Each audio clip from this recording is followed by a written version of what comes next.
Justice. Conformity to truth, fact, or reason. Correctness.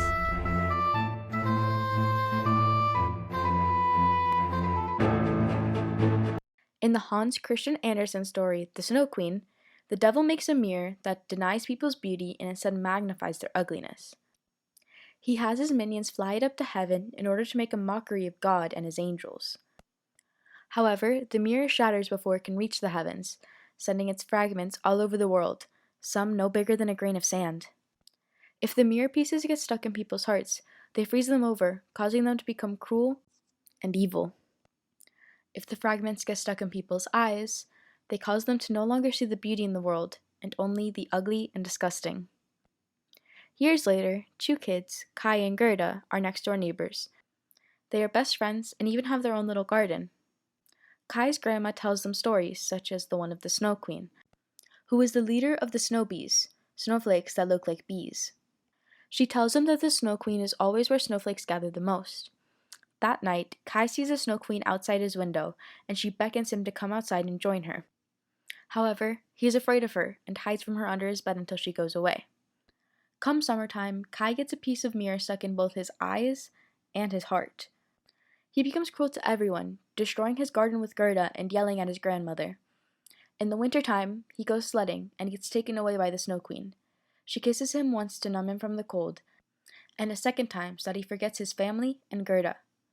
She tells him that a third kiss will kill him. Everyone in the village believes Kai has drowned in the river.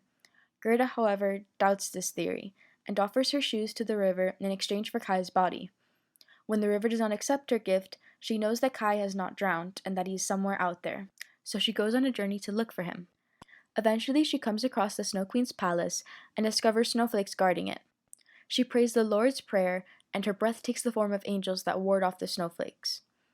Inside, she finds Kai at the foot of the Snow Queen's throne, nearly dead, trying to spell out the word eternity with icicles so that he may finally return home to his family. She kisses him and cries warm tears that melt the ice in his heart, which causes him to cry and dislodge the piece of the mirror stuck in his eyes. They rejoice by dancing around and end up kicking the icicles into the word Kai was trying to spell. He is free to go home, and when they return, they realize that nothing has changed, except for them. And together, they live happily ever after.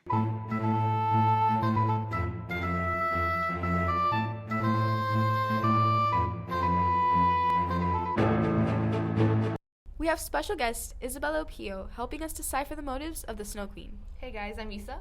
So Isa, what do you think the motives of taking justice into your own hands are? I think taking justice into your own hands is a form of the person trying to help, but they feel lost in a way. They feel like they need to do something in order to feel satisfied, I guess you could say. Because when they're trying to get justice for someone or for themselves, they're trying to take initiative. So it's a way of fulfilling themselves and getting satisfied. At least that's what I feel. Thank you so much, Isa. Let's see what Adriana's take on the motivation is.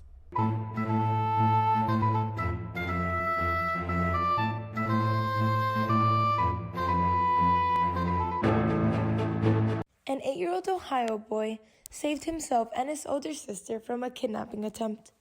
The boy named Chance and his sister Skylar were sitting in the back seat of their grandmother's car as she took a woman to a hospital. The grandmother, Nita Coburn, stepped out of the car to help the woman into the emergency room. Seconds later, a man jumped into the driver's seat and drove off.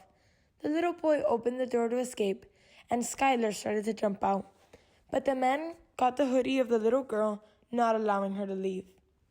As she tried to get away, her little brother grabbed a hold of her and pulled her away from the kidnapper. They both tumbled out of the vehicle as it was moving. Dalvar Singh was charged with 2 counts of kidnapping, assault, and grand theft. It's believed that sibling love and quick thinking is what stopped the situation from turning deadly.